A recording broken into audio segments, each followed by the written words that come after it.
ಕರ್ತನಲ್ಲಿ ಪ್ರೀತಿಯುಳ್ಳ ದೇವಜನರೇ, ಈ ಒಂದು ಸಮಯದಲ್ಲಿ ನಾವು ಸ್ವಸ್ಥರಾಗಬೇಕಾದರೆ ನಾವು ಏನು ಮಾಡಬೇಕು ಎಂಬುದಾಗಿ ದೇವರ ವಾಕ್ಯದ ಮುಖಾಂತರವಾಗಿ ಧ್ಯಾನ ಮಾಡೋಣ. ನಾವೆಲ್ಲರೂ ಬಹಳ ಒಳ್ಳೆ ರೀತಿಯಲ್ಲಿ ತಿಳಿದುಕೊಂಡಿದ್ದೇವೆ.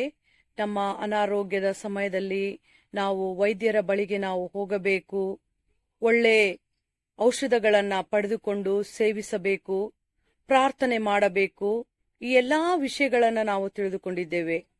ಆದರೆ ಅನೇಕ ಸಾರಿ ಈ ಎಲ್ಲಾ ಕಾರ್ಯಗಳನ್ನ ಮಾಡಿದ ಮೇಲೆಯೂ ನಾವು ಅನಾರೋಗ್ಯದಲ್ಲಿ ನರಳುವುದನ್ನ ನಾವು ಕಾಣುವಂತವರಾಗಿದ್ದೇವೆ. ಆದ್ದರಿಂದ ದೇವರ ವಾಕ್ಯ ನಮ್ಮೊಟ್ಟಿಗೆ ಏನು ಮಾತನಾಡುವಂತದ್ದಾಗಿದೆ ಎಂಬುದಾಗಿ ನಾವು ಆತನ ವಾಕ್ಯದ ಮುಖಾಂತರವಾಗಿ ಧ್ಯಾನ ಮಾಡೋಣ.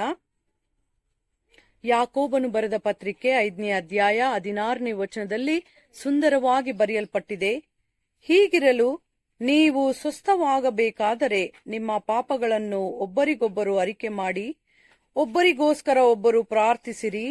ನೀತಿವಂತನ ಅತ್ಯಾಸಕ್ತಿಯುಳ್ಳ ಪ್ರಾರ್ಥನೆಯು ಬಹು ಸಾಮರ್ಥ್ಯವುಳ್ಳದಾಗಿರುತ್ತದೆ ಎಂಬುದಾಗಿ ಬರೆಯಲ್ಪಟ್ಟಿದೆ. ದೇವರು ತನ್ನ ವಾಕ್ಯದ ಮುಖಾಂತರವಾಗಿ ನಮ್ಮೊಟ್ಟಿಗೆ ಮಾತನಾಡುವವನಾಗಿದ್ದಾನೆ. ಪ್ರಿಯರೇ, ನಾವು ಸ್ವಸ್ಥರಾಗಬೇಕಾದರೆ ಮೊದಲನೇದಾಗಿ ನಾವು ಒಬ್ಬರಿಗೊಬ್ಬರು ನಮ್ಮ ಪಾಪಗಳನ್ನ ಅರಿಕೆ ಮಾಡಿಕೊಳ್ಳಬೇಕಾಗಿದೆ. ನಮ್ಮ ಮನಸ್ಸಿನಲ್ಲಿ ಯಾರ ವಿಷಯದಲ್ಲಿ ಆದರೂ ಕಹಿ ಭಾವ, ದುಃಖ, ಕಷ್ಟ ನಾವು ಇಟ್ಟುಕೊಂಡಿರುವುದಾದರೆ ಅದು ನಮ್ಮನ್ನ ಸ್ವಸ್ಥರಾಗಲಿಕ್ಕೆ ಬಿಡುವುದಿಲ್ಲ. ಆದ್ದರಿಂದ ಯಾರ ವಿಷಯದಲ್ಲಿ ನಮಗೆ ದುಃಖ, ಕಷ್ಟ ಇದೆ, ಕಹಿ ಭಾವ ಇದೆ, ಅವರ ಬಳಿಗೆ ನಾವು ಹೋಗೋಣ, ಅವರೊಟ್ಟಿಗೆ ಮಾತನಾಡೋಣ, ನಮ್ಮ ಪಾಪಗಳನ್ನು ಅರಿಕೆ ಮಾಡಿಕೊಳ್ಳೋಣ. ಆಗ ನಾವು ಸ್ವಸ್ಥರಾಗಲಿಕ್ಕೆ ಸಾಧ್ಯವಾಗುತ್ತದೆ. ಅದು ಮಾತ್ರವಲ್ಲದೆ ನಾವು ಒಬ್ಬರಿಗೋಸ್ಕರ ಒಬ್ಬರು ಪ್ರಾರ್ಥನೆ ಮಾಡುವವರಾಗಬೇಕಾಗಿದೆ. ಎಷ್ಟೋ ಸಾರಿ ಅನೇಕ ಜನರ ವಿಷಯವಾಗಿ ನಾವು ತಿಳಿದುಕೊಂಡಿದ್ದೇವೆ, ಕಷ್ಟದಲ್ಲಿದ್ದಾರೆ, ಅನಾರೋಗ್ಯದಲ್ಲಿದ್ದಾರೆ, ದುಃಖದಲ್ಲಿದ್ದಾರೆ ಎಂಬುದಾಗಿ.